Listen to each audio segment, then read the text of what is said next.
மதுரையினுடைய நிலவரம் என்ன? மதுரையிலிருந்து செய்தியாளர் ஜெகநாத் இருக்கிறார். ஜெகநாத், மதுரையில் வைகையில் இப்பெல்லாம் தண்ணி இருக்கணும், ஆனால் இன்றைக்கு தண்ணி இல்லாத சூழல். மதுரையில் வறட்சியை, குறிப்பாக குடிநீர் தட்டுப்பாட்டை எதிர்கொள்ள முடியுமா? வணக்கம். கோடை வெப்பம் மதுரையில் உள்ள மக்களை அதிக அளவில் வாட்டி கொண்டிருக்கிறது. குறிப்பாக நீங்கள் சொல்வது போல மதுரையில் தண்ணீர் பற்றாக்குறை வருவதற்கான சாத்தியக்கூறுகள் இல்லை என்றுதான் மதுரை இருக்கக்கூடிய அந்த நீர்நிலை அதிகாரிகள் கூறுகிறார்கள். குறிப்பாக மதுரையுடைய மக்கள் தொகை என்று பார்க்கும்போது தற்போதைய நிலவரப்படி 30,41,038 மக்கள் தொகை மதுரையில் இருக்கின்றனர். குறிப்பாக மதுரையில் இருக்கக்கூடிய முக்கிய ஆறாக பார்க்கக்கூடியது வைகை ஆறு தான். குறிப்பாக மாநகரில் இன்றைய நிலவரப்படி பார்த்தீங்கன்னா ஒரு நாள் குடிநீர் தேவை என்பது 268 மில்லியன் லிட்டர்.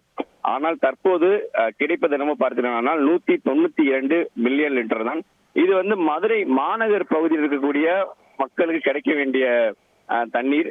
குறிப்பாக மதுரை மாவட்டத்தில் இருக்கக்கூடிய அணை என்று பார்க்கும்போது ஒரே ஒரு அணை மட்டும் தான் இருக்கிறது. மாவட்டத்திற்கு சாத்தையார் அணை மட்டுமே இருக்கிறது. சுமார் 600 ஏக்கர் விவசாய நிலங்கள் பாசன வசதிக்காக இங்கு வைத்துக் இருக்கிறார்கள். 10க்கும் மேற்பட்ட கிராம கம்மாய்களும் நீர் ஆதாரமாக வழங்கக்கூடியதாக இருக்கிறது. மற்றபடி விவசாய கிணற்று பாசனமும் மதுரையில் செயல்பட்டு கொண்டிருக்கிறது.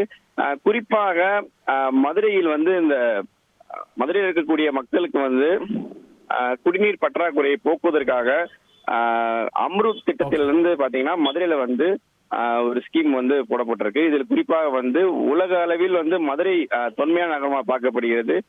இங்கு வசிக்கக்கூடிய மக்களுக்கு நாள் ஒன்றிற்கு பார்த்திருக்கலாம். ஆனால் சராசரியாக 7 கோடி லிட்டர் தண்ணீர் தேவைப்படுகிறது. தற்போது இந்த மதுரை மாநகரில் இந்த குடிநீர் பற்றாக்குறையை நீக்குவதற்காக அம்ருத் திட்டத்தில் பாத்தீங்கன்னா 154 கிலோமீட்டர் மதுரையில இந்த முறை பற்றாக்குறை ஏற்படாதுன்ற நம்பிக்கையை வெளிப்படுத்தியிருக்கீங்க. தொடர்ந்து செய்திகளை உடனுக்குடன் தெரிந்து கொள்ள உடனே சப்ஸ்கிரைப் பண்ணுங்க.